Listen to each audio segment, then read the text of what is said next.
কি গো, কাটাকাটি হলো? এই যে করছি। বলছি এই আমগুলো কত করে নিল? মানে আম? তুমি আম খাও, আমের গুটলি কেন গুনছো? উফ, জিজ্ঞেস করছি কত করে নিল আমটা, মানে ভালো আমটা আর কি, মিষ্টি হবে, গন্ধটা খুব মিষ্টি তাই। আর কি বলে বলতে, কিন্তু প্রচুর মানে নরম হয়ে গেছে আমটা, খেয়ে নিতে হবে, নষ্ট হয়ে যাবে না। কত একশো করে নিল? চল্লিশ হ্যাঁ, 140। 140? জামাই ষষ্ঠীর জন্য মানে বেড়ে গেছে। জামা ষষ্ঠীর জন্য দাম বেড়ে গেছে?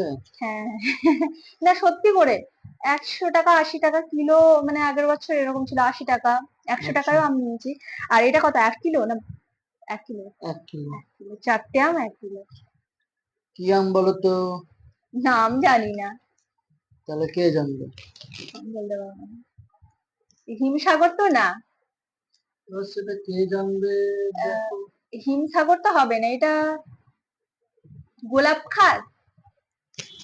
গোলাপ খাসে তো গোলাপ লাল রং থাকে। ও লাল গা, তাহলে হিমসাগর। এবার সেটা তো বলা যাবে না, এটা কে বলতে পারবে সেটা দেখো, তোমার হিমসাগর, বন্ধুদের এটা মধ্যে হিমসাগর। কে আমের সম্বন্ধে জ্ঞান আছে। আমার বাবার আম বাগান নেই, না হলে আমের মানে আমের সম্বন্ধে কিছু বলতে পারতাম, আমার বাবার আম বাগান নেই, বলতে পারবো না। বন্ধুরা আপনারাই বলুন এই আমটা কি আম, কমেন্ট করে বলুন, আমি তো বুঝতেই পারছি না। গোলাপ খাস তো না, কারণ ওটা তো একটু লাল টাইপের, মুখটা একটু লাল লাল থাকে। হিমসাগর বা কিছু, আর বেশি আমের নাম আমি জানিও না, এবার কি জানি কি আম।